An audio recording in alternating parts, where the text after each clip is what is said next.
This is going to be about attribution. This is going to be about attribution, told you, or what is sometimes called authorization, as you might call a painting, the Salvator Mundi, an authorized Leonardo. And because he did not sign his work, this is not as simple a designation as it might seem. A while back I wrote about how this wealthy art patron wanted to commission a mural for a hallway in a building she owned. Something like that.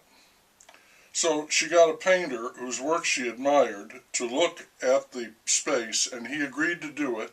They agreed on a price, and when it was done and installed, a critic saw it and praised it to the skies, and it became a very well-known and highly valued work of art.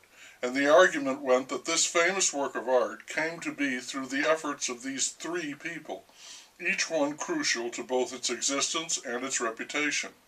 And I think that's an interesting way to think about it, collaborative effort.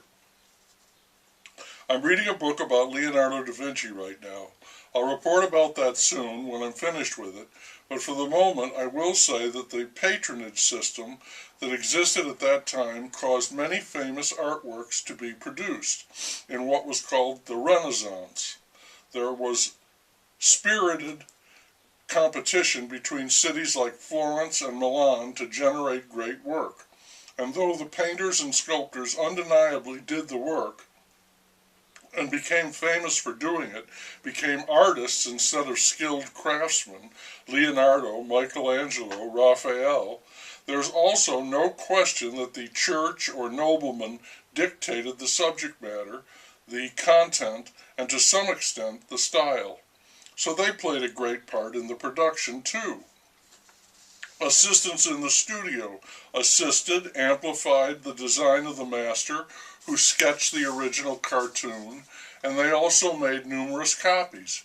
Works, as I said, were not signed then.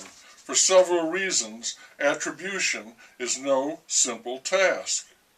Saw a show on PBS the other night about a skyscraper being built in Shanghai, which I think they said is the most populous city in the world, at something over 13 million people.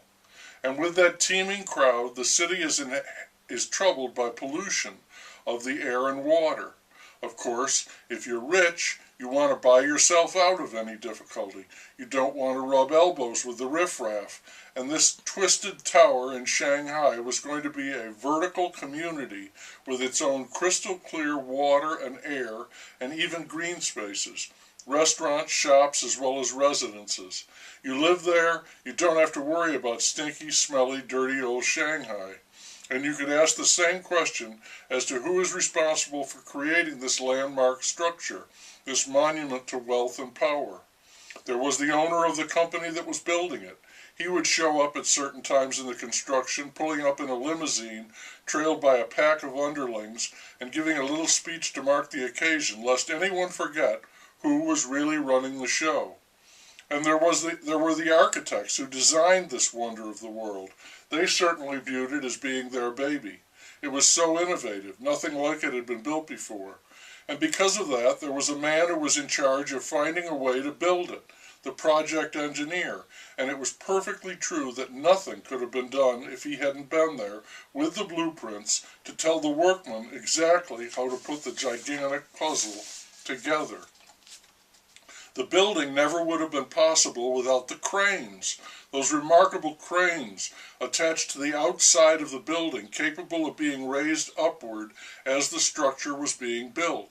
The crane operators and the inspector who checked to see if the freshly welded supports would hold, they were invaluable. And then there were the 3,000 workers who performed the complicated and dangerous tasks, working at times in terrible conditions, rain and high winds, typhoon season approaching, and they were walking on slippery 4-inch beams 1,300 feet in the air, installing 2-ton watertight glass panes. And we can't forget the people who paid the millions to live in that building. So who made that building? And who made the Gothic cathedrals? Who made that mural in that building? Who created Beethoven's Ninth Symphony? Who made the Leaves of Grass? Who made David? Who made the Starry Night? Attribution is credit, and the one who gets all the credit, the genius, that may represent a gross misconstruction of the actual and very specific creative process. Maybe.